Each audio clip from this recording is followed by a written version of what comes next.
Praise the lord. మన ప్రభువును రక్షకుడునైన క్రీస్తు యేసు వారి అతి శ్రేష్టమైన దివ్యమైన నామంలో క్రిస్మస్ ఆరాధనను జరుపుకుంటున్న ప్రతి కుటుంబానికి నా హృదయపూర్వకమైన వందనాలు.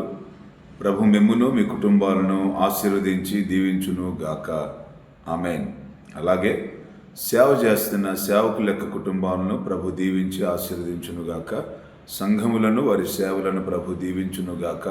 ఆమేన్.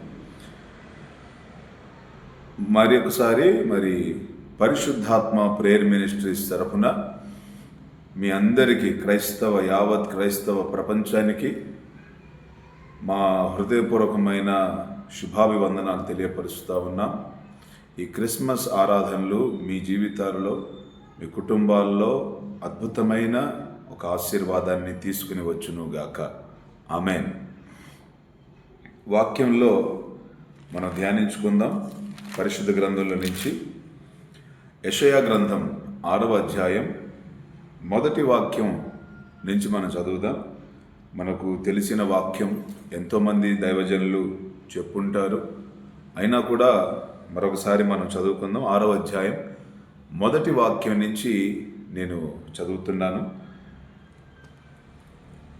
అత్యున్నత సింహాసనమందు ప్రభువు ఆసీనుడై ఉండగా నేను చూచి తిని,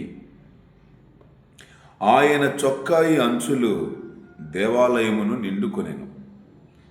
ఆయనకు పైగా శరాపులు నిలిచి ఉండిరి. ఒక్కొక్కరికి 6 రెక్కలుండెను. ప్రతివాడు 2 రెక్కలతో తన ముఖమును, రెంటితో తన కాళ్లను కప్పుకొనుచు రెంటితో ఎగురుచుండెను. వారు, సైన్యములకు అధిపతియగు యెహోవా పరిశుద్ధుడు, పరిశుద్ధుడు, పరిశుద్ధుడు, సర్వలోకము ఆయన మహిమతో నిండి ఉన్నది అని గొప్ప స్వరముతో గాన ప్రతిగానములు చేయుచుండిరి. వారి కంఠస్వరము వలన గడప కమ్ముల పునాదులు కదులుచు మందిరము ధూమము చేత నిండగా, నేను, అయ్యో, నేను అపవిత్రమైన పెదవులు గలవాడను, అపవిత్రమైన పెదవులు గల జనుల మధ్యను నివసించువాడను, నేను నశించి తిని, రాజును సైన్యములకు అధిపతియునగు యెహోవాను నేను కనులారా చూచి తిని అనుకొంటిని. చదవబడిన ఈ లేఖన భాగంలో మనం చూస్తూ ఉన్నాం కదా, యెషయా ప్రవక్త అత్యున్నత సింహాసనం పైన ఆసీనుడై ఉన్నటువంటి దేవుణ్ణి తన కన్నులారా చూచాను, నేను చూచి తిని అని అంటున్నాడు. మరొక చోట ఏమని రాయబడింది అంటే,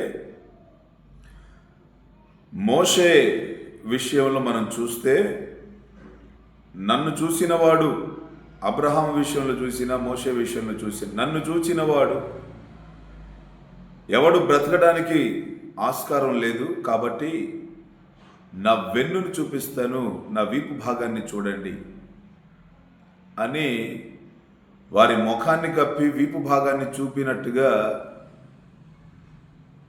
చెబుతూ వాటి ఆధారాలు తీసుకొని కొంతమంది సేవకులు ఏమని మాట్లాడతారంటే,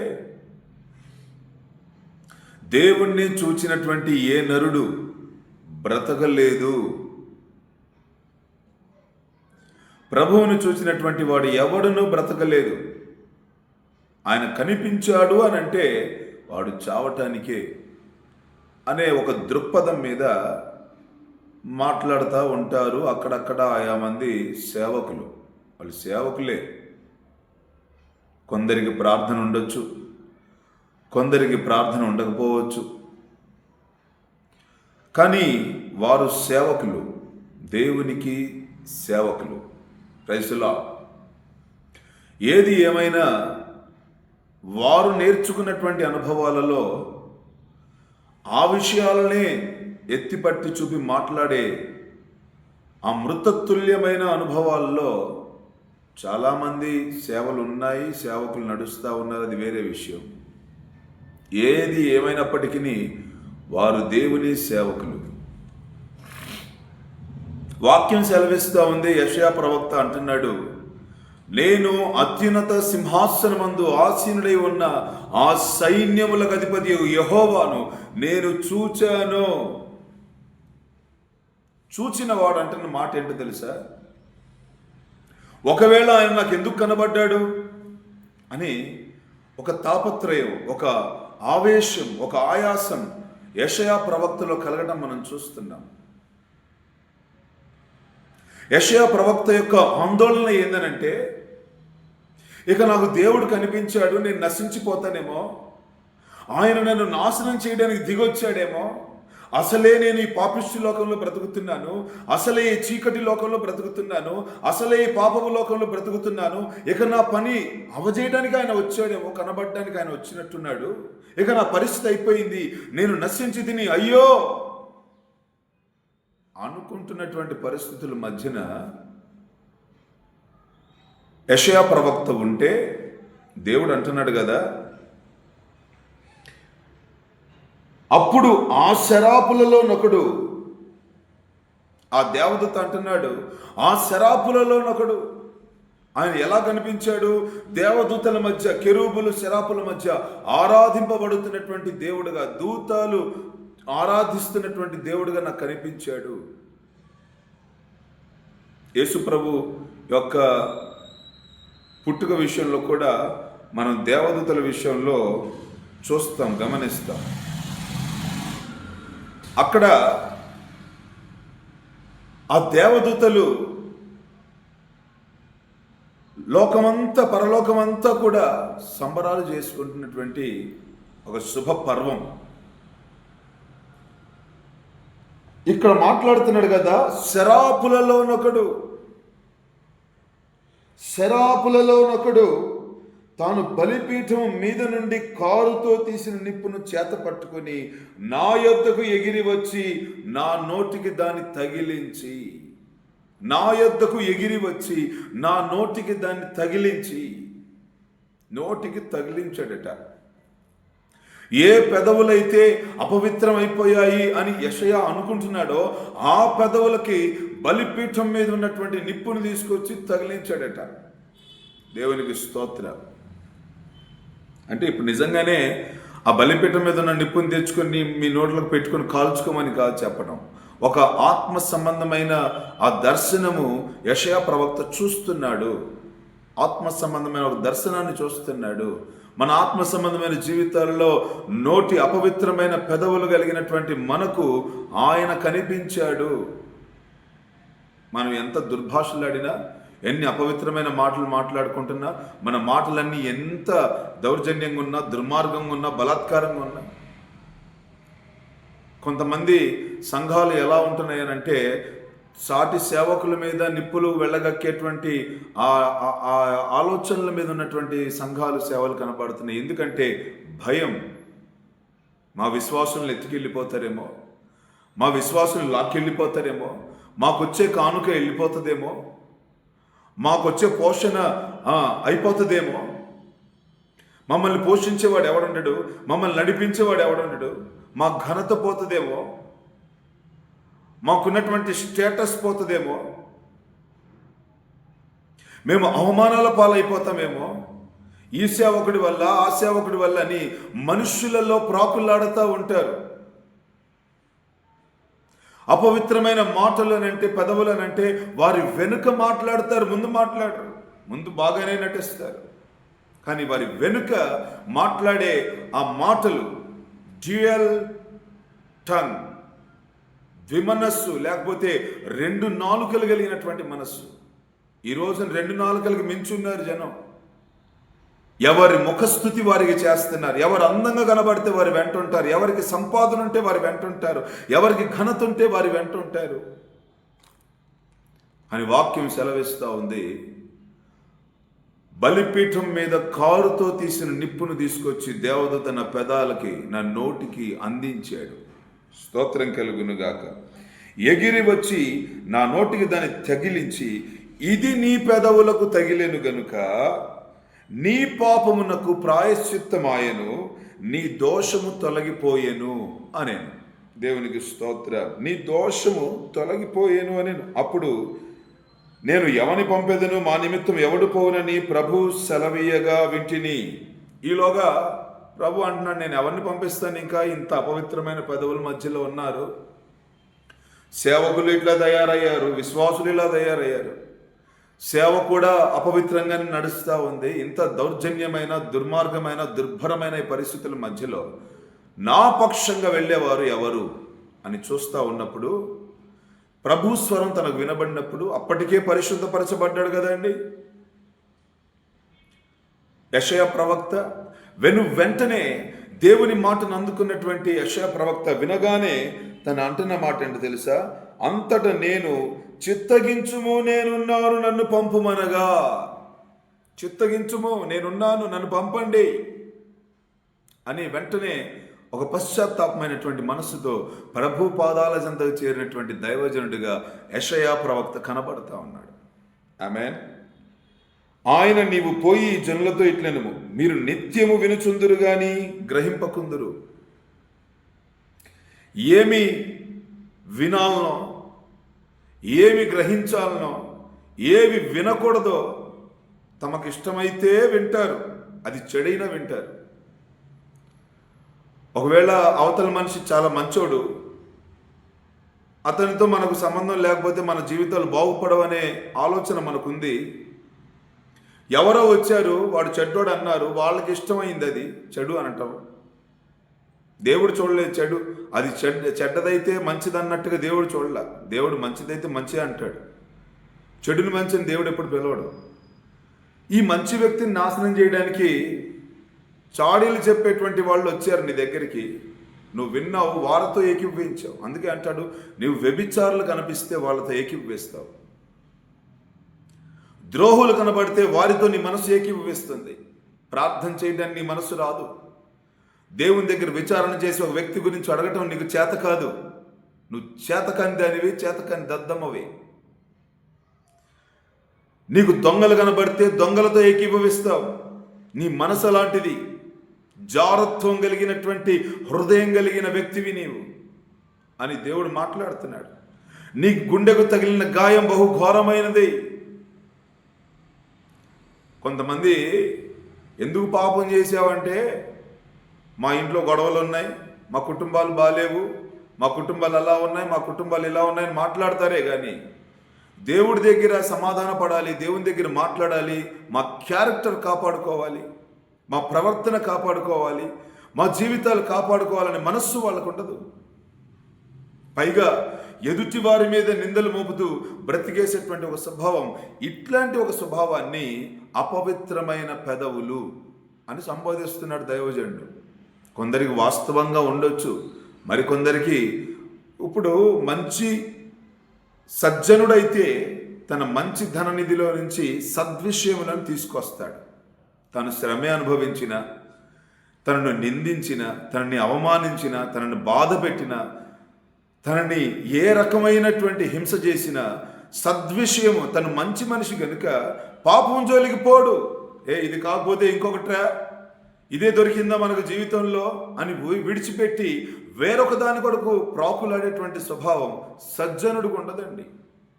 అలా గనుక తండ్రి అయిన దేవుడు అనుకొని ఉంటే ఒక యేసు ప్రభుని ఈ రోజున ప్రపంచం అంతా ఆరాధించేవాళ్ళు కాదు, ప్రతి ఒక్కడు యేసు ప్రభు అయిపోయేవాడు. కాబట్టి వాక్యం సెలవిస్తూ ఉంది ఏంటంటే, దేవుడు ఏమని మాట్లాడుతున్నాడంటే, యెషయా నీవు ఈ ప్రజలతో మాట్లాడాల్సిన విషయాలు ఏంటంటే, మీరు విని గ్రహించాలి. ఒక సేవకుడు తెలుసు, ఎప్పుడు ఏ వాక్యం చెప్పినా మీరు వినుట మట్టుకు వింటారు కానీ గ్రహింపరు, వినుట మట్టుకు వింటారు కానీ గ్రహింపరు, గ్రహింపరు, గ్రహింపరు అంటానే ఉంటాడు. ఆ నోటి చలువ కొద్దీ ఆ ప్రజలు వినకుండానే ఆ సంఘం నుంచి చెదరిపోయారు. ఇలా కాదండి, మీరు వినుట మట్టుకు విందురు కానీ గ్రహింపకుందురనంటే వాళ్ళు గ్రహించేలాగా మనం మాట్లాడాలి అని ప్రభు చెప్పడం, దేవుడు చెప్పడం. ఆమేన్. దేవునికి స్తోత్రం కలుగునుగాక. అలాగే వెంటనే ఒక మాట అంటారు కదా, అక్కడే ప్రభు అంటారు, నిత్యము చూచుచుందురు గాని తెలుసుకొనకుందురు. దర్శనాలు చూస్తారు కొంతమంది, కళలు చూస్తారు కొంతమంది, ఒక్కొక్కళ్ళకి మంచి మంచి స్టేటస్లు చూపిస్తారు, నిత్యము చూస్తారు, కానీ వాళ్ళు ఏం చేస్తారు? తెలుసుకొనలేరు. చూస్తారు కానీ వాళ్ళ హృదయం ఒప్పుకోదు. ఇస్కరియోతు యూదా ఎప్పుడు చూస్తూనే ఉన్నాడు యేసుప్రభుని, కానీ యేసుప్రభు అంటే ఎందుకో గల ఒక తెలియని ఈర్ష్య, ఒక తెలియని అసూయ యూదాలో కలిగింది. తాను ఏది చేయబోయినా అది కీడుగానే మార్చబడింది.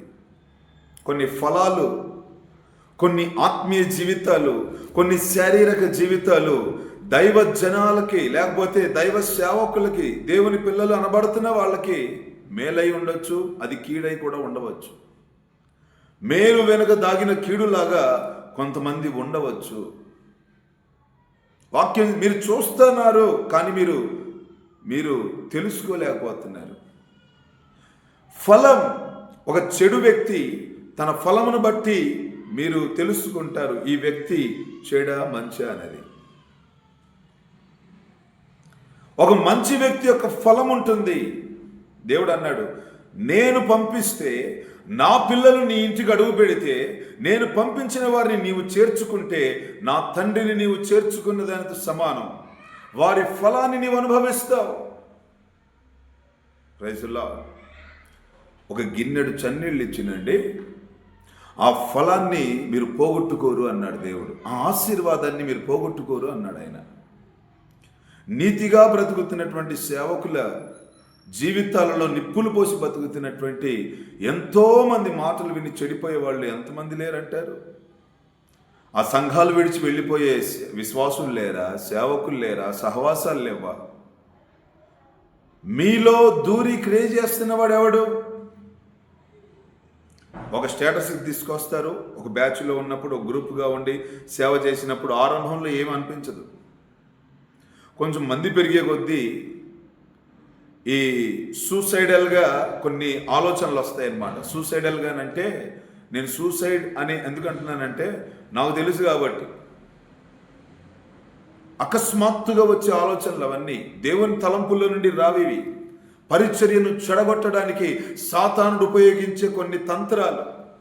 అందుకే పౌలు గారు అంటాడు, సాతాను తంత్రాలు మనం ఎరుగని వారము కాము. కాబట్టి గ్రహించాలి.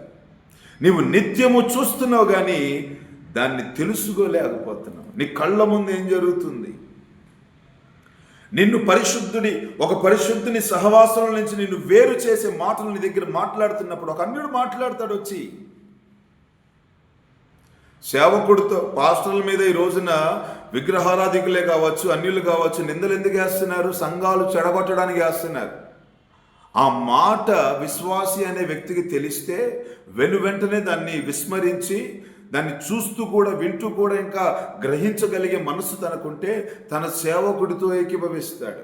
అంతే తప్ప తన సేవకుడిని విడిచి ఆ సేవకుని మీద నిందను మోపి బయటకు వచ్చి తన ఇష్టానుసారమైన బ్రతుకు, వ్యభిచారపు బ్రతుకుని బ్రతకరు.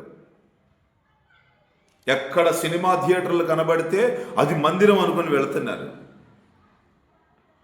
కష్టపడిన దైవజనుడిని నష్టపరచి వెళుతున్నారు.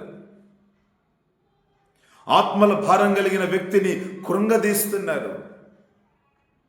ధనాపేక్ష కోసం ఒకడు పాడు చేయడానికి నిలబడితే, పాడు చేయడానికి ఉన్నటువంటి ఆ వ్యక్తి నీతి మాటలు మాట్లాడుతుంటే, నియమాలు మాట్లాడుతూ ఉంటే, ఆ పాడు చేయబడిన నియమాలు ఏదో దేవుని దగ్గర నుంచి దిగి వచ్చినట్టుగా వింటున్నారు. ఆత్మకు ఏది క్షేమమో, ఆత్మ సంబంధమైన జీవితానికి, శరీర సంబంధమైన జీవితానికి ఏది ఆశీర్వాదమో తెలుసుకోలేని పరిస్థితులు. ఉపదేశించు వాని మీద నిందలు. మా నచ్చలేదు ఈ వ్యక్తి, ఎందుకు? ఎక్కడో ఆయనకి నచ్చని పని నీవు చేసి ఉంటావు, ఆయన వాక్యం ఇది చూపించి ఉంటాడు, వెంటనే నువ్వు వెళ్ళిపోయావు విడిచిపెట్టి. అందుకు నచ్చట్లా పాస్టర్ గారు. వడ్డీ వ్యాపారం చేయొద్దన్నాడండి మా పాస్టర్ గారు. ఎక్కడ రాస్తుందండి బైబిల్లో? చాలా ఆధారాలు ఉన్నాయి. చీటీ పాటలు వేయొద్దంటున్నాడండి మా అయ్యగారు. ఎక్కడ రాస్తుందండి? నిన్ను నట్టేట ముంచినప్పుడు తెలుసుద్ది. ధనాపేక్షలో ఉన్న కీడు ఒక మంచి వ్యక్తి నుంచి నిన్ను విడిపించి ఈడ్చుకెళ్ళి స్వార్థానికి నిన్ను వ్యభిచారమందు, పాపమందు, దొంగతనాల్లో, ఈర్ష్యల్లో, కేసుల్లో, కుట్రల్లో వాడుతున్నప్పుడు నీకు అర్థమవుతుంది, అర్థం అవ్వాలి. అది అంటున్నాడు. ఇంకా నీ కళ్ళు తెరుచుకోలేకున్నావు, నీవు తిరిగి రావాలి, నీ మనస్సు మార్చుకోవాలి, మారు మనస్సుకు తగిన ఫలం నీవు ఫలించాలి అని ప్రభు మాట్లాడుతూ ఉన్నారు యెషయా ప్రవక్త ద్వారా. అదే అక్కడికే వస్తున్నాను. దేవునికి స్తోత్రం కలుగును గాక. సాతానుడు నిన్ను ఎక్కడ భ్రమపరుస్తున్నాడో, ఎక్కడ ఈడ్చుకెళ్తున్నాడో, ఏ విషయాలు నిన్ను నాశనం చేయాలని తలంపులు కలిగి ఉన్నాడో, అది ఏ వ్యక్తుల ద్వారా సంపూర్ణమవుతున్నాయో, ఏ శరీరాన్ని, ఏ దేహాన్ని వాడు వాడుకుంటూ పరిశుద్ధుల యొక్క సేవని స్వార్థం కిందకి మలిచి మాట్లాడుతున్నాడో నీవు గ్రహించాలి. వారి త్యాగాన్ని స్వార్థం కిందకి మాట్లాడుతున్న వాడి తలంపులు నీవు గ్రహించాలి. దేవునికి స్తోత్రం కలుగునుగాక. దేవునికి స్తోత్రం కలుగునుగాక.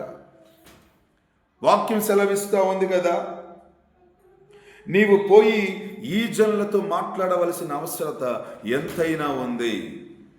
ఆమేన్. వారు కన్నులతో చూచి, చెవులతో విని, హృదయముతో గ్రహించి, మనస్సు మార్చుకొని స్వస్థత పొందకపోవునట్లు.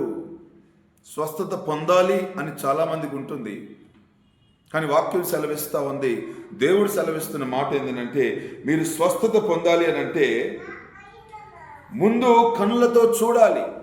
ఏం చూడాలి? ముందు చెవులతో వినాలి. ఏం వినాలి? ముందు హృదయంతో గ్రహించాలి. ఏం గ్రహించాలి? మనస్సు మార్చుకోవాలి. ఏమని మార్చుకోవాలి? ప్రార్థన చేయడానికి ఒళ్ళు బరువు, కొంతమందికి శరీరం బరువు అన్నమాట. ఒక 5 నిమిషాలు మోకరిస్తే 55 రోజులు ఉపవాసం ఉన్నానంటాడు. ఒక 5 నిమిషాలు మోకరిస్తే ఒళ్ళు బరువు కొంతమందికి. అంటే దేవుడి కోసం వెచ్చించేటువంటి సమయం నీకు లేదు, కానీ నీకు స్వస్థత ఆయన ఇచ్చేస్తే కావాలి. ఇప్పుడు ఇన్స్టెంట్ కాఫీలా కలుపుకొని తాగేసేయాలి, నెస్కేఫే కాఫీలాగా. మా చిన్నప్పుడు మాకు చిన్న సన్నివేశం తెలుసు. చిన్నదేముందిలేండి, మా జీవితాల్లో జరిగిన విషయాలు. మేము శ్రమల్లో ఉన్నప్పుడు, కష్టాల్లో ఉన్నప్పుడు జరిగిన విషయాలు. ప్రతిదినం వేకువజామునే లేచి ప్రార్థన చేసుకునే అలవాటు. 3 o'clockకి లేసేవాళ్ళం. వాళ్ళు చాలామంది క్రైస్తవులు ఇది పాటిస్తున్నారు, వాస్తవం. 3 గంటలకి తెల్లవారుజామున లేచి మా ఇంటి నుంచి ఆ సిమెంట్ రోడ్డు చివర, ఆ రోడ్డు చివర ఒక పాలైన అమ్ముతూ ఉండేవాడు. చిన్న ప్యాకెట్లు 2.5 రూపాయలు 3.5 రూపాయలు అప్పట్లో ఆ విజయ డైరీ పాల ప్యాకెట్లు ఉండేవి. అవి తెచ్చుకొని ఒక 50 పైసలో 1 రూపాయో ఉండేది. అది నెస్కేఫే కాఫీ పౌడర్ ఇంత ప్యాకెట్ ఉండేది. ఇప్పుడు బ్రూ ప్యాకెట్ వస్తుంది, అప్పట్లో నెస్కేఫే వచ్చేది. ఆ నెస్కేఫే ప్యాకెట్ తీసుకొచ్చుకొని ఆ కాఫీ కలుపుకొని ముగ్గురం తాగి, చిన్న చిన్న పిల్లలమి, నాకు 6 సంవత్సరాలు, మా తమ్ముడికి 5 సంవత్సరాలు, మా ముగ్గురం తాగి ఒక చాప వేసుకొని స్తోత్రం స్తోత్రం స్తోత్రం స్తోత్రం అనుకుంటా ఆ గుంటూరు బస్టాండ్ ఎదురు పొత్తూరు వారి తోటనో అది పేటనో ఏదో ఉంది మా మొత్తానికి. పొత్తూరు వారి తోటలో, ఆ పొత్తూరు వారి పేటలో అస్లం గారి ఇల్లు, దాంట్లో అద్దెకుండేవాళ్ళం. ఇవాళకి ఉంది ఇల్లు అలాగే. ఆ ఇంట్లో మేము ముస్లిమ్స్ మధ్య ప్రతిరోజు లేచి, మేము ముస్లిమ్సేను, దేవుడిని నమ్ముకున్నాం. అప్పటికే మాకున్నటువంటి కష్టాలను బట్టి, శ్రమలను బట్టి ప్రభుని నమ్ముకొని డైలీ తెల్లవారుజామున లేచి స్తోత్రాలు చెప్పుకుంటా, ప్రార్థన చేసుకుంటా ఉండేవాళ్ళం. చాలా ఉన్నాయి విషయాలు చెప్పడానికి, కానీ చిన్న సన్నివేశం చెప్తున్నాను. దేవునికి స్తోత్రం. దీనిలో కల్పిత పాత్రలు లేవు, నేను ఒరిజినల్ పాత్రని చెప్తున్నాను. ఎందుకంటే ఇవాళ నిన్న అంతా కూడా సినిమాటిక్ ఫీల్డ్ అయిపోయింది. సేవ కూడా సినిమాటిక్ దాంట్లో తీసుకొస్తున్నారు. అసలు నిజమైన ప్రార్థన పోయింది. కాబట్టి వాళ్ళు చెప్తున్నాను, మనస్సు మార్చుకోవాలి. ఒక యథార్థమైన వ్యక్తిని తప్పుడు వ్యక్తిగా ఊహించే నీ మనస్సు మార్చుకోవాలి. ఎవరి స్వార్థానికి ఎవరు మాట్లాడుతున్నారు? నీవు ఏ కష్టాన్ని బట్టి ఎవరిని ఆశ్రయించినప్పుడు ఆ వ్యక్తి మంచిగా కనిపించాడు. ఎవరో మాట్లాడితే నీవు విని దాన్ని ఆ సాతాను అపవాది అయిన ఆ నాగరాజు, లేకపోతే ఆ సాతాను రాజు, సర్పరాజు వచ్చి నీ దగ్గర సర్ప సంతానంలా మాట్లాడితే నువ్వు వింటున్నావు. వాడు కూడా భక్తి చేసినోడే. కానీ పడిపోయాడు. అని ప్రభు వాక్యం చెబుతా ఉంది, నీవు దీన్ని గ్రహించాలి, నీవు చూడాలి. నువ్వు దేన్ని చూడాలంటే ఆ నీతిని చూడాలి, ఆ యథార్థతను చూడాలి, ఆ వ్యక్తిలో ఉన్న మంచితనాన్ని చూడాలి, దేవుల్లో నీవు చూడాలి, ఆయన వైపు కన్నులెత్తి చూడాలి, ఆయన మాటలు చెవులు విప్పి వినాలి, ఆయన వాక్కును విని గ్రహించాలి, నీ మనస్సు మార్చుకొని ప్రార్థన చెయ్యాలి. అప్పుడు నీకు స్వస్థత కలుగుతుంది. యెషయా ప్రవక్త రాజు దగ్గరికి వెళ్ళి, ఇంకా నీకు 15 సంవత్సరాల ఆయుష్ని దేవుడు పొడిగిస్తా ఉన్నాడు, నీవు లేచి గోడ ముఖానికి నీవు తిప్పుకొని ప్రార్థన చేస్తున్న సంగతి దేవుడు విన్నాడు, నీవు లేచి నీ ఇంటి వారిని చక్కబెట్టుకోవడానికి 15 సంవత్సరాల ఆయుష్ను దేవుడు నీకు పొడిగించాడు అన్నాడు. ఈ ప్రవచనం విన్న తర్వాత రాజు తన మనస్సును మార్చుకొని ప్రార్థిస్తూ ఉన్నాడు. ఆయుష్ని ఇచ్చాడు దేవుడు, ఆరోగ్యాన్ని ఇచ్చాడు దేవుడు, బలాన్ని ఇచ్చాడు దేవుడు. అని దేవదూషణకరమైనటువంటి విషయాల్లో ఈ దినాల్లో క్రైస్తవ లోకం నడుస్తూ ఉంది. ఏమండి, అన్యులతో నీకు సహవాసం ఏంటి? నాకు అర్థం కాదు. అన్యులలాగా నీవు బ్రతకాలని నీ తలంపులేంటి? సాతానుగాడు వాడి దగ్గరికి వెళ్తా ఉంటే వాడు చేయించే పనులను నువ్వు చేస్తా ఉంటే నీకు అది చాలా తీయగా కనబడుతుంది.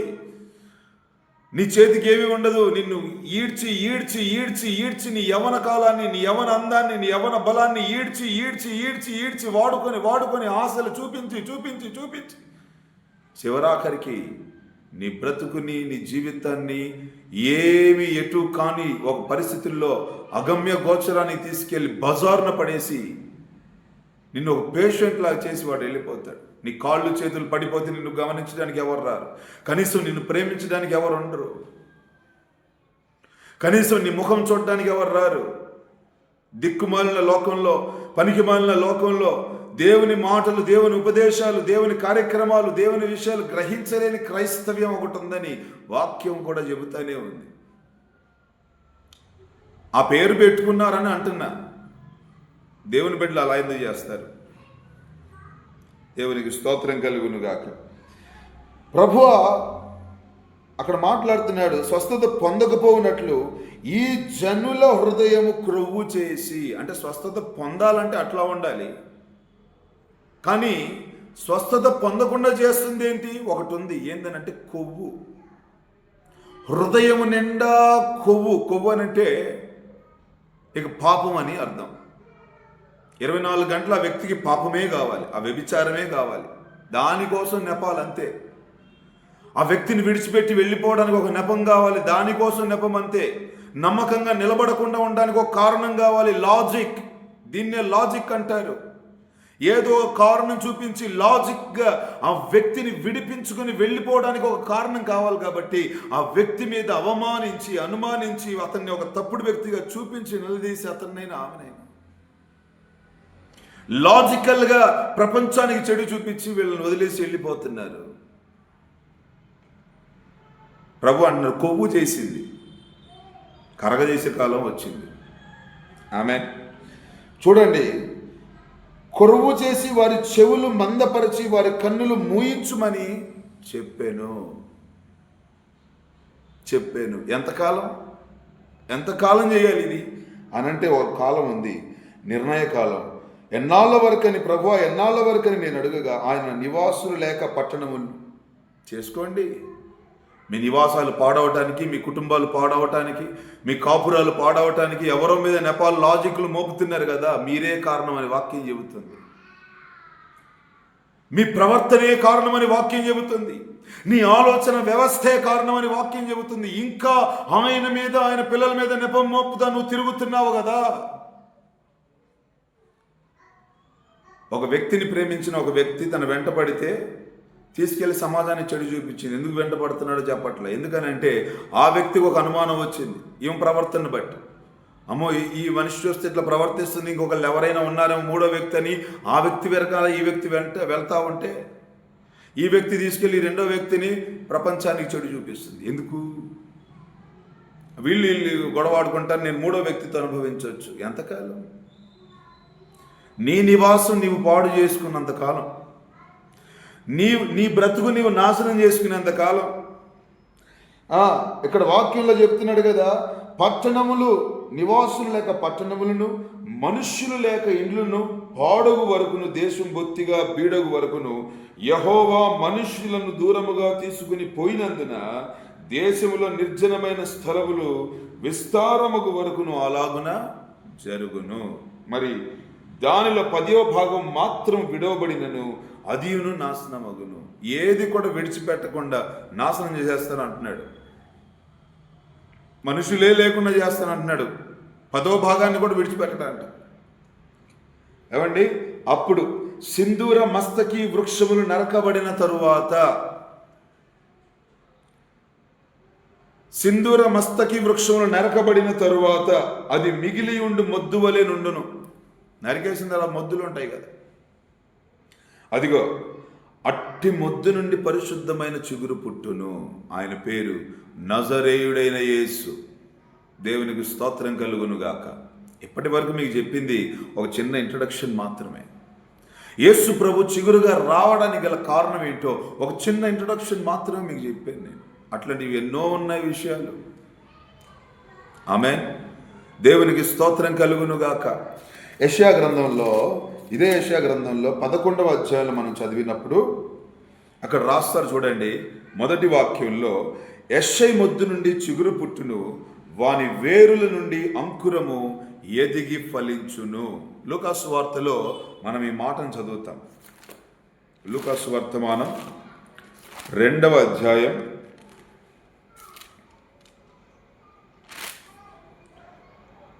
2వ అధ్యాయంలో ఇక్కడ రాయబడిన మాట ఒకటి ఉంది. మొదటి అధ్యాయం 16వ వాక్యంలో, త్వరగా వెళ్ళి మరియను యోసేపును తొట్టిలో పండుకొని ఉన్న శిశువును చూచిరి. వారు చూచి ఈ శిశువును గూర్చి తమతో చెప్పబడిన మాటలు ప్రచురం చేసిరి. గొర్రెల కాపరులు తమతో చెప్పిన సంగతులను గూర్చి విన్న వారందరూ మిక్కిలి ఆశ్చర్యపడిరి. ఇక్కడ చదువుకుంటా వెళ్ళినప్పుడు మనం ఒక మాట, చక్కటి మాట మనం అక్కడ చదువుతామండి. ఏమనంటే 2వ అధ్యాయంలో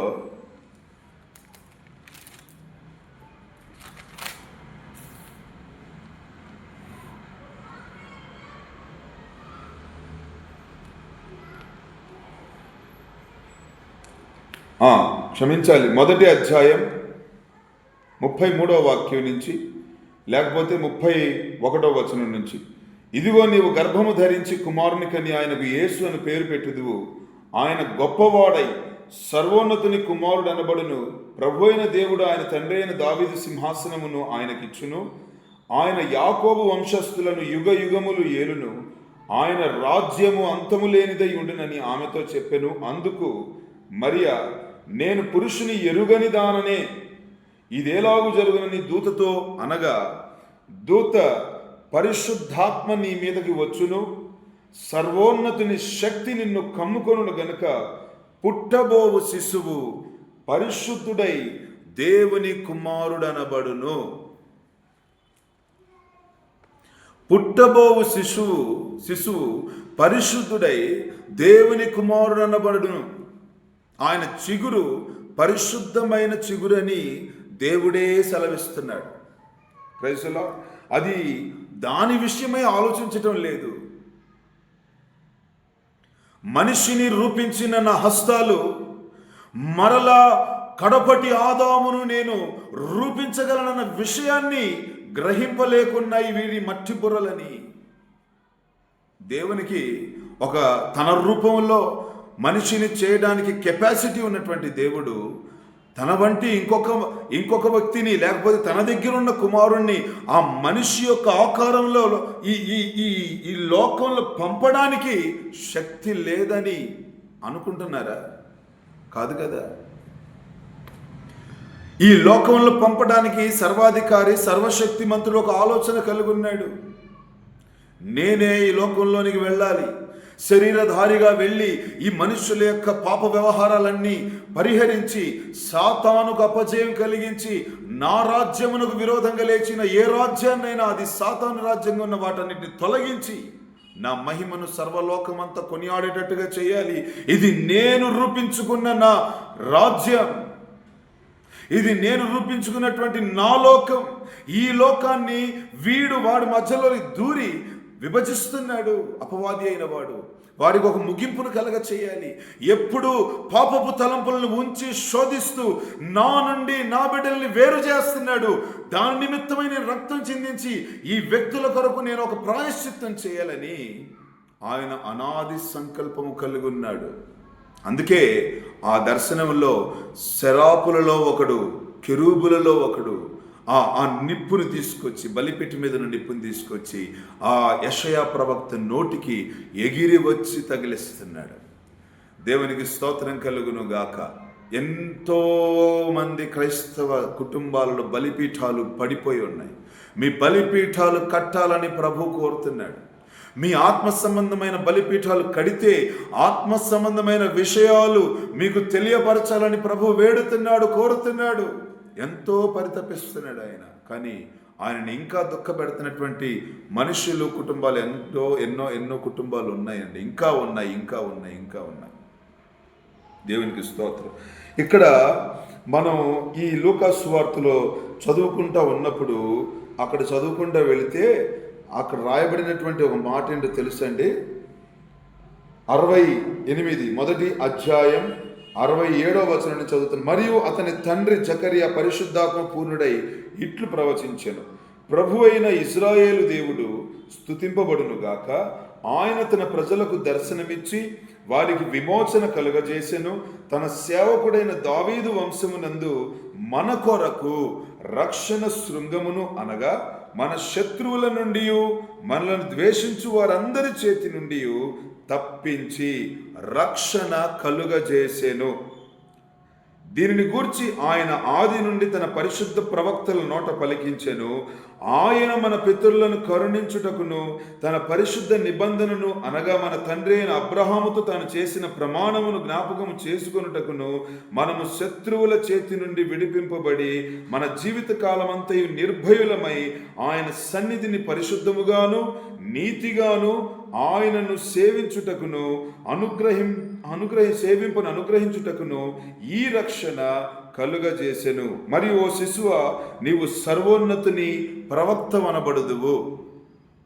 మన దేవుని మహావాత్సల్యమును బట్టి వారి పాపములను క్షమించుట వలన తన ప్రజలకు రక్షణ జ్ఞానము ఆయన అనుగ్రహించినట్లు ఆయన మార్గములను సిద్ధపరచుటకై నీవు ప్రభువునకు ముందుగా నడుతూ. ఒక ప్రవచనమేమో యేసు ప్రభువును గురించి, వెనువెంటనే 76 నుంచి 79 వచనాలు చూస్తే యోహాను గురించి ఇక్కడ రాయబడినటువంటి మాటలు మనం చదువుతూ ఉన్నాం.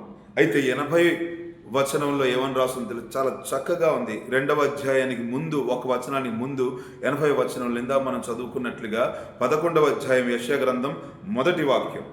కరెక్ట్గా ఈ వాక్యానికి సరిపోల్చుకుంటే, శిశువు ఎదిగి ఆత్మ యందు బలము పొంది ఇజ్రాయేలునకు ప్రత్యక్షమగు దినం వరకు అరణ్యములో నుండెను. ఇంకొక చోట ఆయన ఎదిగి ఫలిస్తా ఉన్నాడు. మనుష్యుల దయయందును దేవుని దయయందును వర్ధిల్లుచూ నుండెను. ఎదిగి ఫలించటం అంటే అది. దేవుని దయలోనూ నీవు వర్ధిల్లాలి, మనుష్యుల దయలోనూ వర్ధిల్లేటట్లుగా ఆ నీతి నియమాలు, పాపిష్టి నియమాలు కాదు. ఒకళ్ళతో వ్యభిచరిస్తే దయ వస్తుంది అనుకుంటే అది నీ భ్రమ. ఒకళ్ళతో పాపంలో ఉంటే నాకు దయ కలుగుతుందేమో, నాకు ఆశ్రయం కలుగుతుందేమో అనుకుంటే అది నీ భ్రమ. దేవుని దయలో నుంచి తొలగిపోకుండా చూసుకో. మనుషుల దయ ఉండొచ్చు, ఎందుకంటే వాళ్ళు సాతాను సంబంధించిన వాళ్ళు దేవునికి సంబంధించిన వాళ్ళు ఎరుగక నీవు పొరబడుతున్నావు. కాబట్టి దేవుని దయ నీ మీద నిలవకుండా చేయడానికి ఎన్నో ఉచ్చులు బిగించి నిన్ను ఈడుస్తున్నారేమో. ఒకసారి నిన్ను నీవు పరీక్షించుకో. వాక్యం సెలవిస్తుంది, ఎదిగి ఫలించాలి. దాని వేరుల అంకురము ఎదిగి ఫలించును. దాని ఆత్మీయ జీవితం ఎదిగి ఫలించింది. హెబ్రీ పత్రికలో మనం చూస్తే తాను సత్శరీరముగా ఉన్నటువంటి దినాలలో యేసు ప్రభువుల వారు అక్కడ మాట్లాడుతున్నటువంటి ఒక విషయాన్ని మనం చదువుకోగలుగుతాం. హెబ్రీయులకు రాసిన పత్రికలో 5వ అధ్యాయంలో 7వ వచనం, శరీరధారి అయి ఉన్న దినములలో మహారోదనముతోను కన్నీళ్లతోను తన్ను తాను మరణము నుండి రక్షింపగలవానికి. ఒకళ్ళు పాపం చేస్తే ఇంకొకళ్ళు బాధపడుతున్నారు, స్వార్థం అంటున్నారు ఒకళ్ళు, అది చేస్తే పాపం అంటున్నారు మరొకళ్ళు. పరిశుద్ధులుగా అది పాపమే, పాపం చేసేవాడికి కామన్ అంట. వాడు పాపం చేస్తే స్వార్థం కాదు, కానీ చెయ్యొద్దు అని చెప్పిన వాడు స్వార్థపరుడయ్యాడట. వాక్యం సెలవిస్తా ఉంది, తన్ను తాను రోదనముతోనూ కన్నీళ్లతోనూ. యేసు ప్రభువే ఏడ్చాడు. నువ్వు మగాడివై ఉండి ఎందుకు ఏడుస్తున్నావు అని చాలామంది అడిగారు. యేసు ప్రభు అన్నాడు, నేను ఏడవకపోతే మగాడిని కాకపోతానా? నేను లోక రక్షణ యొక్క సంకల్పాన్ని నెరవేర్చడానికి దిగి వచ్చిన రక్షకుణ్ణి. నేను ఏడవకపోతే ఇంకెవరు ఏడుస్తారు? సేవకులు కన్నీళ్లు కారిస్తే ఆడదానిలాగా ఏడుస్తున్నావేంట్రా? ఏడ్చేవాళ్ళు ఆడవాళ్ళని, ఏడవని వాళ్ళు మగాళ్ళని ఎక్కడ రాస్తుందండి? ఎవరికైనా కన్నీళ్ళు ఒకటే. హృదయం గాయమైనప్పుడు, హృదయం విరవబడినప్పుడు, మనస్సు గుచ్చబడినప్పుడు ఎవరికైనా కన్నీళ్ళు వస్తాయి. మగాడని లేదు, స్త్రీ అని లేదు, భేదమేమీ లేదు. అందరూ పాపం చేయటంలో స్త్రీ పురుషులని భేదం లేనప్పుడు ఏడవటంలో భేదం దేనికి? మీ పిల్లలకు రోదనము చేసే విద్య నేర్పండి అన్నాడు. మగాళ్ళలాగా బ్రతకండ్రా, మృగాళ్ళే బ్రతకండ్రా అనల్లా. రోదనము చేయు విద్య మనస్సు మార్చుకోవడానికి, జీవితాలు బాగుపడటానికి, ఇంకా శోధనలో ప్రవేశించకుండా ఉండడానికి మహారోదనముతోనూ కన్నీళ్లతోనూ. ఆయన కన్నీళ్ళు ఎందుకు కార్చాడంటే తనతో ఉన్న వాళ్ళు కాపాడబడాలని, తనను నమ్ముకున్న వాళ్ళు కాపాడబడాలని, వారి కాపురాలు, వారి కుటుంబాలు, వారి జీవితాలు ఆశీర్వదించబడాలని, సాతాను కబంధ హస్తాల నుంచి విడిపించబడాలని, ఇంకా లోకంలో ఉన్న లోక భూయిష్టమైన పాపిష్టి ఆలోచనలు మాని తనని వెంబడించాలని, దైవాన్ని ఆరాధించాలని ఆయన శరీరముగా ఉన్నటువంటి దినాలలో మహారోదనముతో కన్నీళ్లతో ప్రార్థించాడు ఆయన. కన్నీళ్ళని చెడు దృష్టితో చూస్తున్నటువంటి వ్యక్తులు సాతాను క్రొవ్వుతో నింపబడిన వ్యక్తులు, గర్విష్ఠులు, గర్వపు హృదయం కలిగిన వాళ్ళు, వంగని నరం, తిప్పని మెడ, స్టిఫ్ నెక్ అంటారు. స్టిఫ్ నెక్ అంటే అది వంగదు, పట్టీలు వేసుకుని తిరుగుతూ ఉంటుంది అటు ఇటు, వంగదు అది. ఎక్కడ వంగాలో, ఎక్కడ వంచాలో, ఏ దేవుని సన్నిధిలో వంచి శిరసా వహించి ప్రార్థించాలో అక్కడ వంచదు. బ్రాందీ షాపులో వంచుతుంది, వేశ్య దగ్గర వంచుతుంది ఆ తల,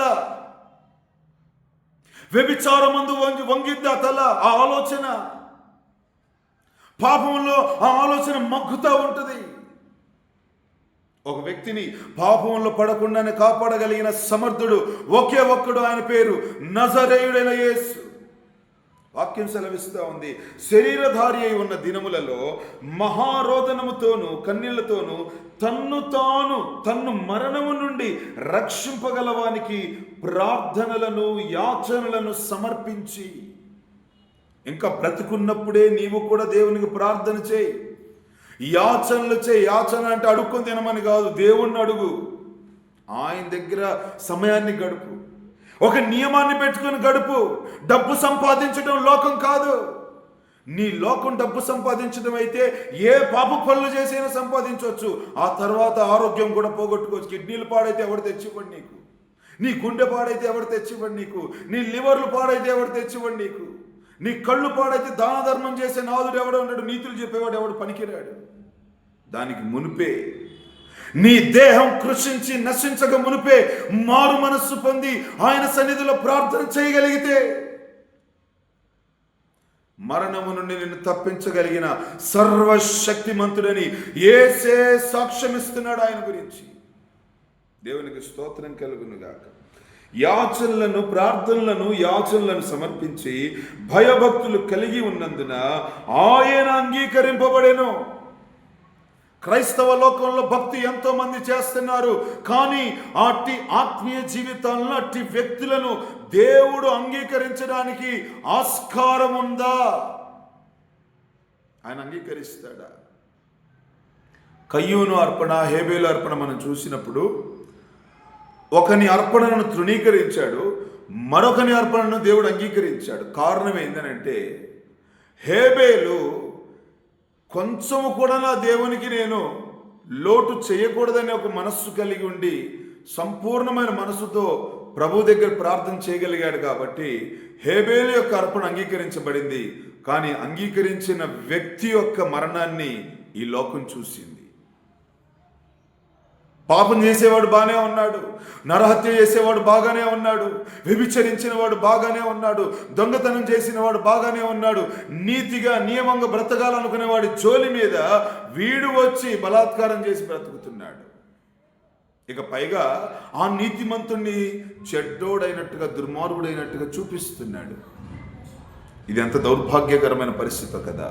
కానీ అట్టి మరణం కలిగిన వాని చేతి నుంచి విడిపించ శక్తిమంతునికి ప్రార్థన చేయాలి. దేవునికి స్తోత్రం కలుగును గాక. ఇంకా వాక్యం మనం చదువుకుంటూ వెళ్తే యెషయా గ్రంథంలో 11వ అధ్యాయం 2వ వచనంలో మనం చూద్దాం. యెషయా గ్రంథం 11వ అధ్యాయం 2వ వచనంలో చూస్తే యెహోవా ఆత్మ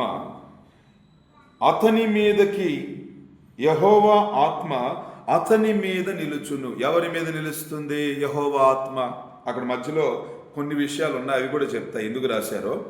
యెహోవా ఆత్మ 2వ వచనంలో యెషై మొద్దు నుండి చిగురు పుట్టును, వాని అంటే ఒక వ్యక్తిని పోలుస్తున్నాడు, వాని వేరుల నుండి అంకురం ఎదిగి ఫలించును, అతని మీద యెహోవా ఆత్మ నిలుచును. మత్తయి సువార్తలో స్పష్టంగా చూసాం మనం 3వ అధ్యాయం దగ్గర. యేసు ప్రభు యొక్క శరీరం మీద పరిశుద్ధాత్మ దేవుడు దిగి రావటం మనం చూస్తున్నాం. అక్కడ సర్వోన్నతుడైన కుమారుడు ఈయన యందు నేను ఆనందిస్తున్నానని ఆయన సాక్ష్యం చెప్పడం మనం వింటున్నాం. ఇక్కడ మనం చూసాము యెహోవా ఆత్మ అతని మీద నిలుచును. ఆ ఆత్మ ఎలాంటిది అనే గుణగణాలు మనం అక్కడ చూస్తాం. మనం యెహోవా ఆత్మ జ్ఞాన వివేకములకు ఆధారమగు ఆత్మ. యెహోవా ఆత్మ అంటే ఏంటయ్యా అంటే అది ఆలోచనకు ఆధారమైన ఆత్మ, ఆ ఆలోచనకు బలములకు ఆధారమైనటువంటి ఆత్మ, అది తెలివిని పుట్టించే ఆత్మ, అది యెహోవా ఎడల భయభక్తులను పుట్టించే ఆత్మ. ఇట్టి ఆత్మ అతని మీద నిలిచింది. మరొక చోట యోవేలు గ్రంథంలో మనం చూసినప్పుడు నేను నీ మీద ఉంచుతున్నటువంటి ఈ ఆత్మ నీ పిల్లల మీద, నీ పిల్లల పిల్లల మీద, నీ పిల్లల తరతరాల మీద అది నిలిచేటట్లుగా నేను చేస్తానని ఆయన సెలవిస్తున్నాడు. దేవునికి స్తోత్రం. అలాగే యేసుప్రభు పుట్టుక కూడా కన్యక గర్భవతి అయి పరిశుద్ధాత్మ ద్వారా గర్భవతి అయ్యిందని వాక్యం సెలవిస్తూ ఉంది. ఆయన పుట్టుక పరిశుద్ధాత్మ ద్వారా జరిగింది. ఆయన ఎదగటం, ఆయన సంచరించడం, ఆయన చేసిన ప్రతి కార్యం పరిశుద్ధాత్మని ద్వారా జరిగింది. అలాంటప్పుడు ఆయన తండ్రిని వేడుకొని నేను మీ కొరకు సత్యస్వరూపి అయిన ఆత్మని, వేరొక ఆదరణకర్తని, పరిశుద్ధాత్మని ఫుట్ నోట్స్ రిఫరెన్సెస్లో కూడా ఆ మాట రాయబడింది. అట్టి అర్థాలు మార్చేసి మరి ఈ దినాల్లో ఎన్నో బైబిళ్ళు నడుస్తూ ఉన్నాయి. దేవునికి స్తోత్రం. ఆ పరిశుద్ధాత్మ దేవుడు ప్రస్తుతం మన ప్రపంచం అంతా ఏలుబడి చేస్తున్నాడు. ఆయన మాటలు ఎందుకు వినరండి? ఆయన నడిపింపులు ఎందుకు నడిపింపబడరు? ఆయన బలాన్ని ఎందుకు పొందలేకపోతున్నారు? ఆయన శక్తిని ఎందుకు అనుభవించలేకపోతున్నారు?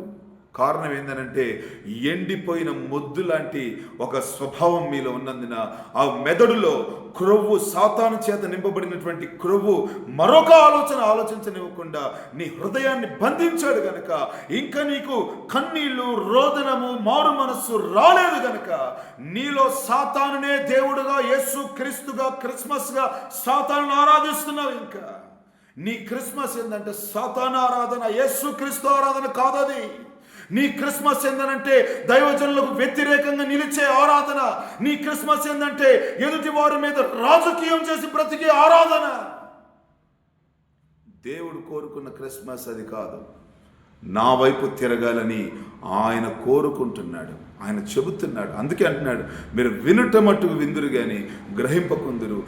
మీరు కళ్ళారా చూచుట మట్టుకు చూస్తున్నారు కానీ ఈ శరీర సంబంధమైన విడిచిపెట్టకుండా, ఇంకా నన్ను వెతకకుండా మీ ఇష్టానుసారమైన జీవితం మీరు జీవిస్తున్నారు. నేను పనిచేసి బతుకుతానని నీ స్వసామర్థ్యం మీద నీవు బ్రతుకుతున్నావు. నా చిత్తాన్ని నీవు అప్పగించుకోవట్లేదు కనుక నీవు చూడలేకపోతున్నావు, నీవు వినలేకపోతున్నావు. సంపాదన వైపు చూస్తున్నావు కానీ దేవుని చిత్తం వైపు చూసేటువంటి దినం పోయింది. ఒకసారి ఒక దైవజనుల అనుభవం మాకు తెలుసు. ఒక మినిస్ట్రీ, పెద్ద మినిస్ట్రీ అది. ఈ రోజున 12-13 లక్షల మంది విశ్వాసులు ఉన్నటువంటి ఒక పెద్ద సంఘం అది. నా చెవులారా నేను విన్నాను, నా కళ్ళారా నేను చూశాను. నా చిన్నప్పటి నుంచి చూస్తున్నటువంటి సంఘం అది. దేవునికి స్తోత్రం. నేను ధన్యుణ్ణి, అట్టి సంఘం నుంచి వచ్చినందుకు నేను ధన్యుణ్ణి. దేవునికి స్తోత్రం.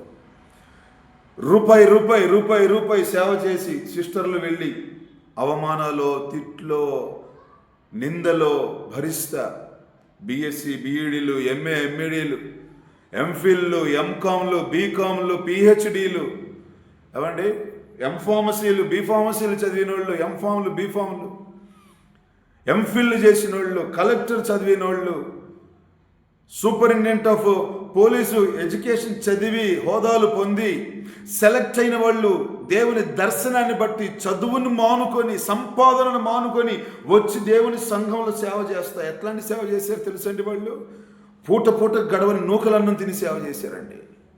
రోషం కలిగి దేవుని కొరకు నిలబడ్డారు.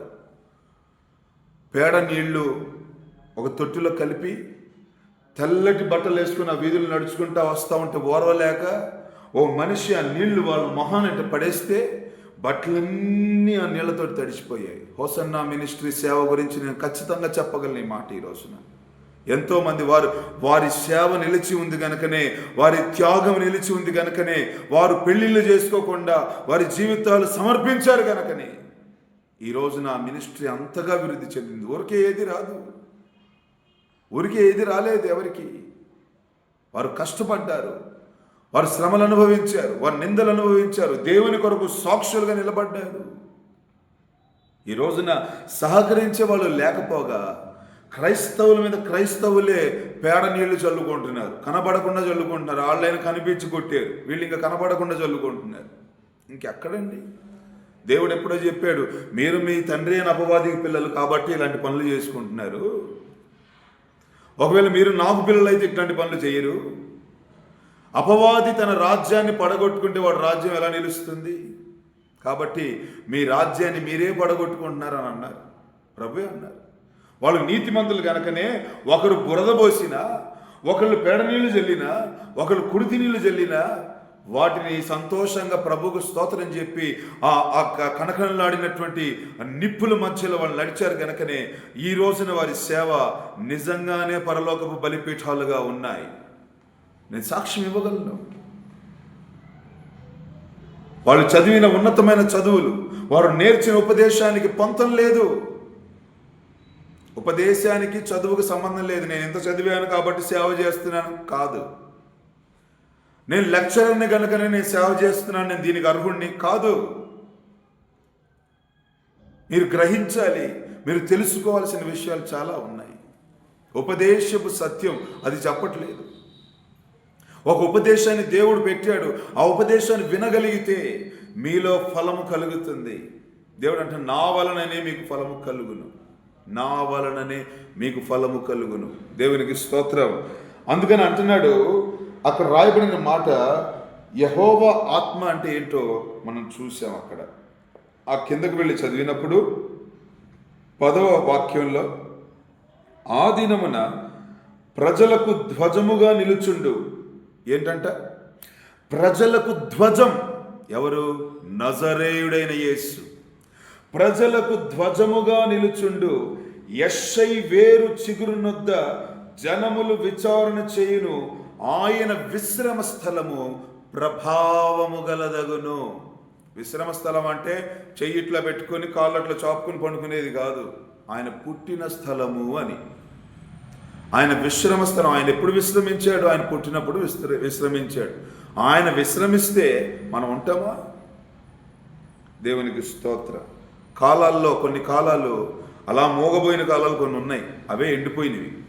అయితే వాటిలో నుంచి, ఆ ముద్దులో నుంచి యేసు ప్రభు వచ్చాడు. నిరీక్షణకు ఆధారం లేని సమయంలో నిరీక్షణకర్త, విశ్వాసానికి కర్త, దాన్ని కొనసాగించువాడనైన యేసు ధ్వజముగా నిలబడ్డానికి వచ్చాడు. ఆయన జయధ్వజం, మన నజరేయుడైన యేసు, పునరుద్ధానుడైన వాడు, ఆయన మన ధ్వజముగా వచ్చాడు, ఒక చిగురుగా వచ్చాడు. నువ్వు ఎక్కడెక్కడ నశించిపోయానని నువ్వు అనుకుంటున్నావో అక్కడెల్లా నా దేవుడు నా పక్షముగా ధ్వజమై నిలుచునుగాక. దేవునికి స్తోత్రం కలుగునుగాక. 4వ అధ్యాయంలో, యెషయా గ్రంథంలో 4వ అధ్యాయంలో మనం చదివినప్పుడు అక్కడ ఒక చక్కటి మాటని మనం చదువుతాం. 4వ అధ్యాయంలో ఆ దినమున పాపం పేటరేగిపోయినటువంటి పరిస్థితులు, 2వ వాక్యం నుంచి, ఆ దినమున యెహోవా చిగురు మహిమయు భూషణము నగును, మహిమయు భూషణమును నగును. ఆయన మహిమ భూషణంగా నిలుస్తుందంట. అంటే గ్రేట్ గ్లోరీ, లేకపోతే అది ఒక అత్యున్నతమైనటువంటి మహిమగా, అది అధికమైన మహిమగా, అత్యంత ప్రభావము కలిగినటువంటి మహిమగా, కిరీటము కలిగినటువంటి మహిమగా అది మనకుంటుంది. ఆ దినమున యెహోవా చిగురు, ఎవరు? యేసుక్రీస్తు. మనకు ఒక మహిమ కలిగిన, భూషణం కలిగినటువంటి కిరీటంగా, లేకపోతే కిరీటము కలిగినటువంటి, కిరీటాన్ని పెట్టగలిగిన మహిమగా యేసు ప్రభు ఉంటాడు ఆ దినాన. కానీ నిజమే కదా, కాలాలు 2గా విభజించబడ్డాయి. ఎవరు కిరీటం అయ్యారు? ఎవరిని బట్టి విభజించబడింది? ఆయన లేకపోతే అవుతుందా? లేదు కదా. దేవునికి స్తోత్రం. మహిమయు భూషణము నగును. ఇజ్రాయేలులో తప్పించుకున్న వారికి భూమి పంట అతిశయాస్పదముగాను శుభలక్షణముగాను ఉండును. సియోనులో శేషించిన వానికి, యెరూషలేములో నిలవబడిన వానికి, అనగా జీవము పొందుటకై యెరూషలేములో దాఖలైన ప్రతివానికి పరిశుద్ధుడని పేరు పెట్టుదురు. తీర్పు తీర్చు ఆత్మ వలనను, దహించు ఆత్మ వలనను ప్రభు సియోను కుమార్తెలకున్న కల్మషమును కడిగివేయినప్పుడు, యెరూషలేమునకు తగిలిన రక్తమును దాని మధ్య నుండి తీసివేసి దాని శుద్ధి చేయునప్పుడు, సియోను కొండలోని ప్రతి నివాస స్థలం మీదను, దాని ఉత్సవ సంగముల మీదను పగలు మేఘధూమములను, రాత్రి అగ్నిజ్వాల ప్రకాశమును యెహోవా కలుగజేయును. మహిమ అంతటి మీద వితానముండును. వితానం అంటే అండి కప్పు. వితానం అంటే ఒక కప్పులాగా, ఒక కిరీటం లాగా, లేకపోతే ఒక చాచిన చేతుల్లాగా. కోడి గనక తన పిల్లల్ని రెక్కల నీడలో దాచినట్టుగా దేవుడు ఆ వితానాన్ని ఆయన చాపి, ఆయన పైకప్పుగా ఉండి ఆ మహిమ మీద ఉంటాడు. ఆ మహిమ మీద ఆయన నిలిచి ఉంటాడు. ఇందా మనం చదివాం కదా, ఆయన చొక్కాయి అంచులు దేవాలయం నిండా కమ్ముకుందట. అట్లా కమ్ముకోటాన్ని వితానం అంటారు. దేవునికి స్తోత్రం కలుగును గాక. వితానం, మహిమ అంతటి మీద వితానముండును. పగలు ఎండకు నీడగాను, గాలివానకు ఆశ్రయముగాను, చాటుగాను పర్ణశాల ఒకటి ఉండును. దేవునికి స్తోత్రం. దావీదు అంటాడు కదా, ఆయన ఆపత్కాలమున తన పర్ణశాలలో నన్ను దాచెను. దేవునికి స్తోత్రం. ఆపత్కాలమున పర్ణశాలగా ఆయన ఉన్నాడు. ఆయన ఒక నీడగా ఉన్నాడు, ఆయన ఒక ఆశ్రయంగా ఉన్నాడు. కనుకనే శత్రువు మనలను ముట్టలేకపోయాడు, శత్రువు మనల్ని తాకలేకపోయాడు, శత్రువు మన నీడను రాలేకపోయాడు. శత్రువు మన మీద నిప్పులు కక్కాలని చూసినా, తన చేతుల్లో మనల్ని చిక్కించుకోవాలని చూసినా, ఏంటిరా వీడి అతిశయాన్ని ఎట్లాగైనా రోడ్డుకి ఏడవాలి, బజారుకి ఏడవాలని అనుకున్నా, ఆయన వితానముగా ఉన్నాడు. మనల్ని మహిమపరిచిన, మనల్ని మహిమ కుమార్తెలుగా మార్చిన మన దేవుడు ఆశ్రయ దుర్గముగా మనకున్నాడు. దేవునికి స్తోత్రం. ధ్వజం అంటే అది, చిగురు అంటే అది. చిగురు ధ్వజం అవటం అంటే ఆయన మనకు ఆశ్రయదుర్గంగా ఉండడాన్ని, దాన్ని చిగురు అంటాం. దేవునికి స్తోత్రం. ఇర్మియా గ్రంథంలో హోషేయ గ్రంథంలో మనం చదువుకుంటే, అక్కడ హోషేయ గ్రంథంలో చక్కటి మాట ఉంటుంది. 14వ అధ్యాయం 6వ వాక్యం, లేకపోతే 5వ వాక్యం నుంచి, చెట్టునకు మంచు ఉన్నట్లు నేనతని కుందును. మొదటి వాక్యం నుంచి వద్దాం. మారు మనసు పొందుటకై బోధింపబడిన విషయాలు ఆశీర్వాదములు వాగ్దానములు చేయబడినటువంటి విషయాలు ఇక్కడ చూస్తున్నాం మనం. ఇశ్రాయేలు, నీ పాపము చేత నీవు కూలితివి గనుక నీ దేవుడైన యెహోవా తట్టుకు తిరుగుము, మాటలు సిద్ధపరచుకుని యెహోవా యొద్దకు తిరుగుడి. మీరు ఆయనతో చెప్పవలసినదేమనగా, మా పాపములన్నిటినీ పరిహరింపుము. యేసు నామములో మన పాపములు పరిహరింపబడునుగాక, మనలను నిర్దోషులుగా మన ప్రభు తీర్చునుగాక, ఆయన ప్రేమలో మనలను బైండ్ ఓవర్ చేయునుగాక. యేసు నామములో మీరు ఆయనతో చెప్పవలసినదేమనగా, మా పాపములన్నిటినీ పరిహరింపుము. ఎడ్లకు బదులుగా నీకు మా పెదవులను అర్పించుచున్నాము. నీవు అంగీకరింపదగినవి అవే మాకున్నవి. అశూరీయుల చేత రక్షణంద ఘోరము, అశూరీయుల చేత రక్షణ నొందఘోరము. అంటే వాళ్ళ రక్షణ మనుషుల వలన ఎక్కడి నుంచి వచ్చిందండి? రథాలు, గుర్రాలు, ఇళ్ళు, హంగులు, ఆర్భాటాలు, మార్బుల్ రాళ్ళు, నిగనిగలాడుతున్న కిచెన్లు, ఇవి ఇస్తాయి రక్షణ? అవి ఏదో ఒక రోజున కాలిపోతాయి కదా, దేవుని రాకళ్ళలో కూలిపోతాయి కదా. ఆస్తుల వలన, అంతస్తుల వలన రక్షణ కలుగుతుందా నీకు నాకు? రక్షణ అంటే అర్థం ఏంటి? ఎప్పుడైనా తెలుసుకోవడానికి ఆలోచించారా? రాబోయే దినాల్లో స్వర్తమానాలు చెప్తున్నటువంటి సమయాలు ఎన్నో ఉన్నాయి. ఆ దినాల్లో రక్షణ గురించి ఒక అంశాన్ని నేను మాట్లాడతాను. నిశ్చయంగా నా దేవుడు మనందరి ఆత్మలకు రక్షణ కలుగజేయునుగాక. ఆమేన్. ఎడ్లకు బదులుగా నీకు మా పెదవులను అర్పించుచున్నాము. నీవు అంగీకరింపదగినవి అవే మాకున్నవి. దేవుడు అడిగింది అదే, హృదయాన్ని అడిగాడు. వీళ్ళు ఇంకా పెదవులే అంటున్నారు, ఇంకా పాపం పోలా వెళ్ళినోళ్ళకి. అశూరీయుల చేత రక్షణ మందఘోరము, వీళ్ళెందుకు మధ్యలో? మేమికను గుర్రములను ఎక్కము, మీరే మాకు దేవుడని మేమిక మీదట మా చేతి పనితో వర్క్ ఈజ్ వర్షిప్ అంటున్నారుగా. మా దేవుడు మా పని అంటున్నారు కదా, అది పాపం అంటున్నాడు ఇక్కడ.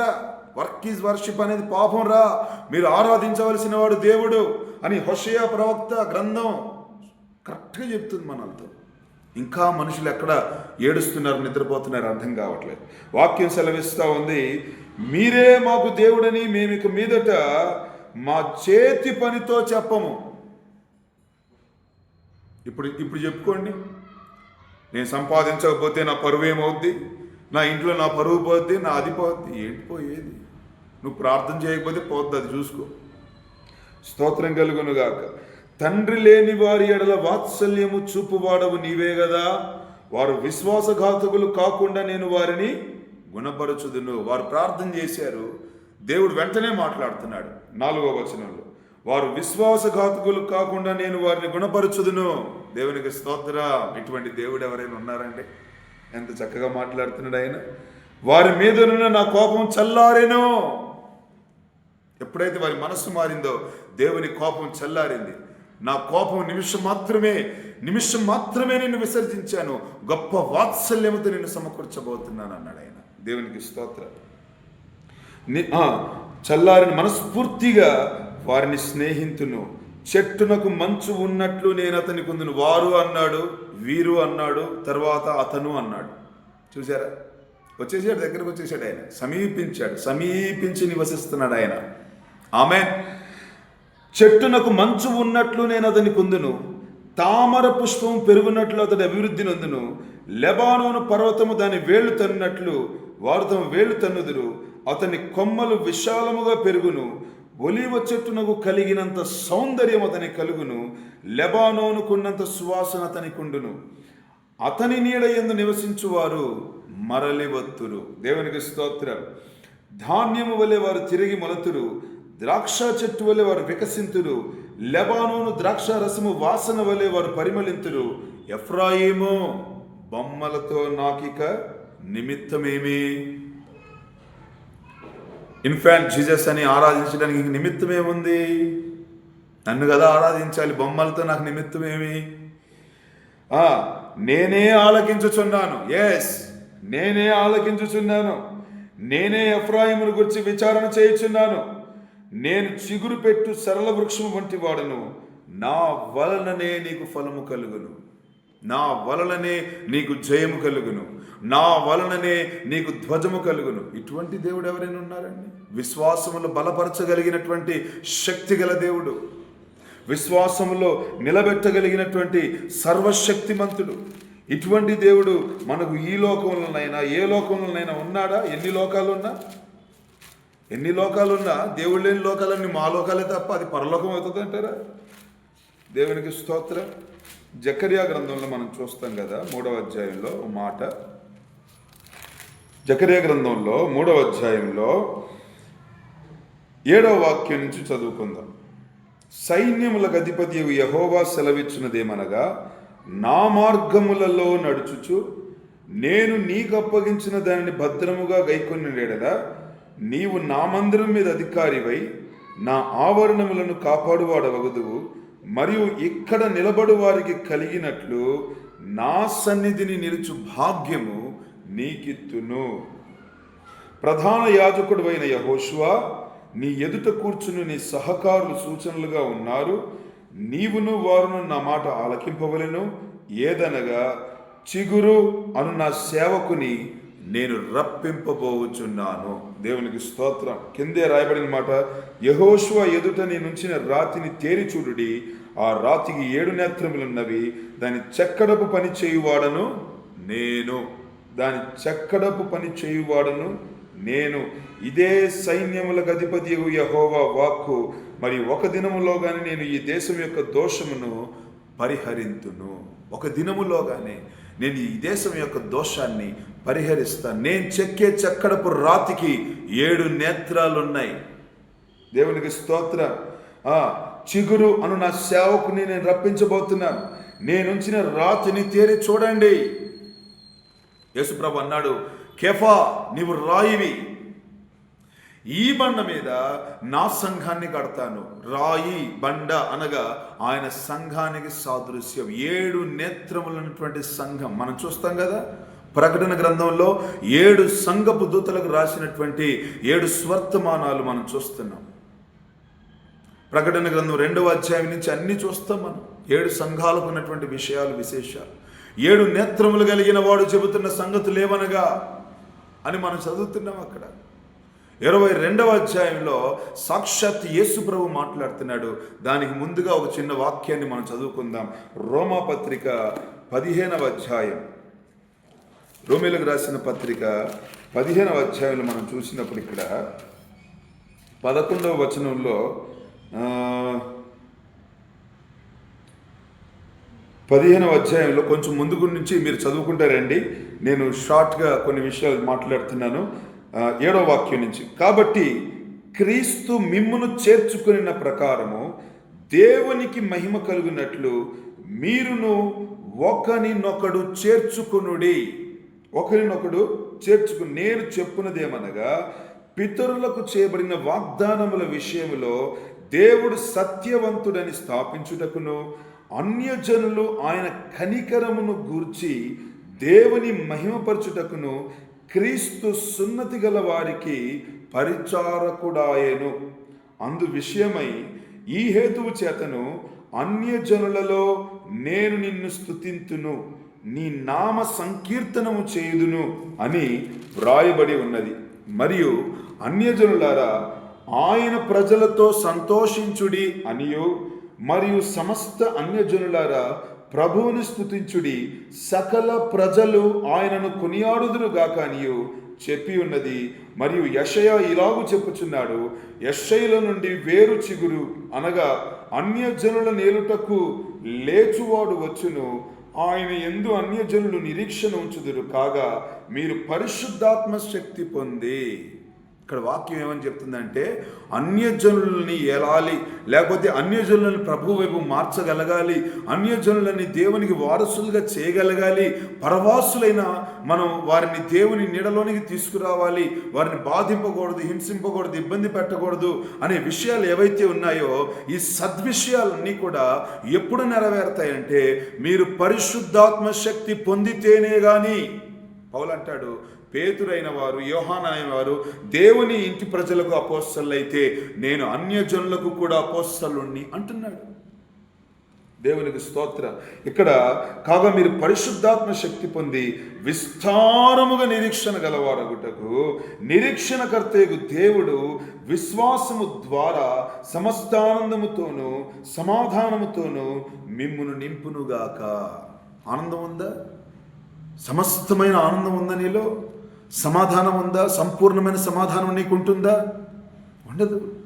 పరిశుద్ధాత్మ అనుభవం లేని వారికి ఈ సంపూర్ణత ఉండదు.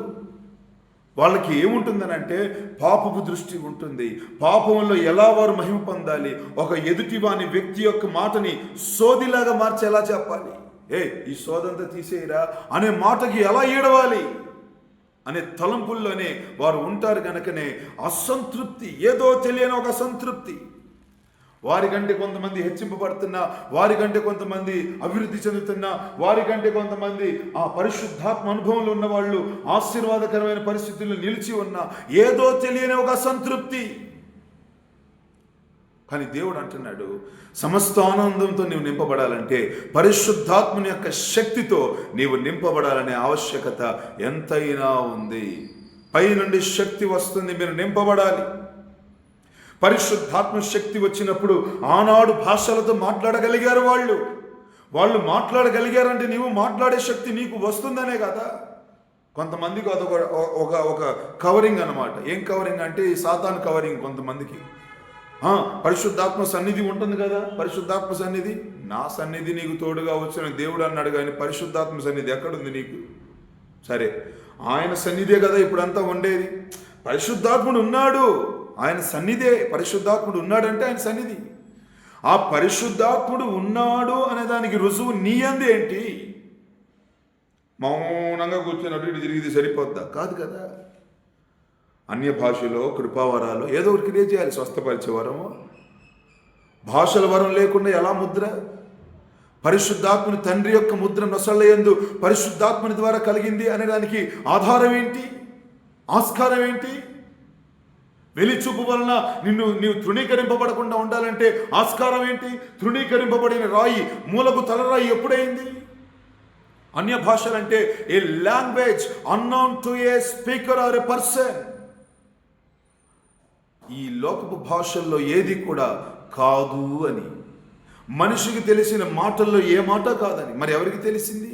దేవుడికి మాత్రమే తెలిసిన భాషని మనం పొందుకోగలగాలి. అదే ఆ పరిశుద్ధాత్ముడే నోటికి నిప్పుని తీసుకొచ్చి తగిలించాడు.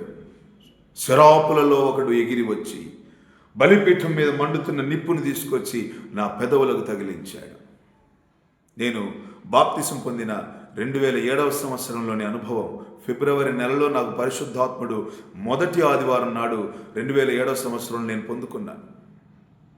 ఆ పొందుకున్న సమయంలో సరిగ్గా నాకు 17 సంవత్సరాల వయస్సు. ఆ 17 సంవత్సరాల వయస్సులో పరిశుద్ధాత్ముడు ఒక నిప్పును తీసుకొచ్చి నా నోటికి అలా తగిలించాడు. ఆ తగిలిస్తున్న ఆ సమయంలో నా పెదవులు, నా నాలుక సడలి నాకు తెలియకుండానే అన్య భాషలు మాట్లాడడం నేను ప్రారంభించాను.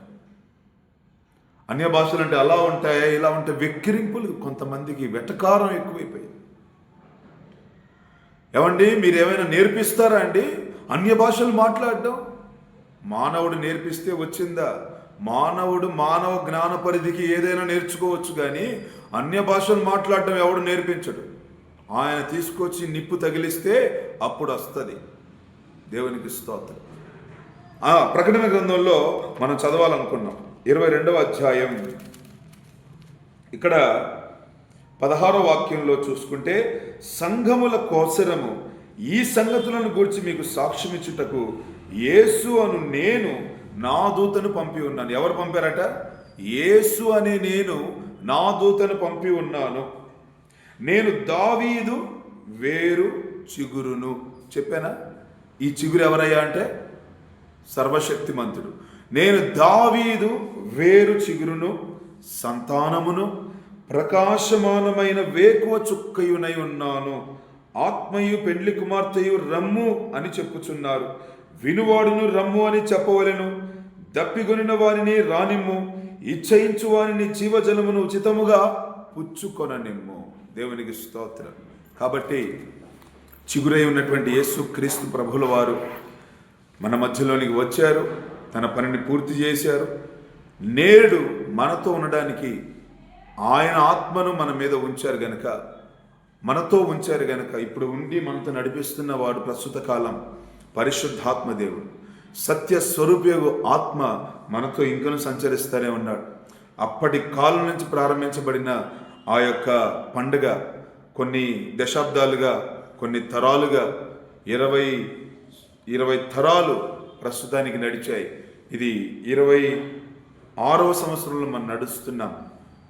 2026వ సంవత్సరం, 2000 సంవత్సరాల తరం నడిచింది. కాబట్టి ఇంకనూ ఇది నడుస్తూనే ఉంటుంది. ఎంతకాలం దేవుడు నడిపిస్తే అంతకాలం నడిచింది కనుక మనం అందరం గ్రహించి ఇంకనూ పరిశుద్ధాత్మను పొందని వారు, ఇంకనూ రక్షణ పొందని వారు, ఇంకొక విషయం, చిన్న విషయం చెప్పాలి, దాని గురించి క్లారిటీ తర్వాత ఇస్తాను. యోహాను మారు మనస్సు నిమిత్తమై బాప్తిసం ఇస్తే అపోస్తలులైన పౌలు ఏం చేశారో తెలుసండి? పరిశుద్ధాత్మని పొందుకోవడానికి వాళ్ళు నిజమైనటువంటి ఒక బాప్తిస్మాన్ని ఇచ్చారు. ఈ విషయాలు నేను తర్వాత అంశాలలో చెప్తాను.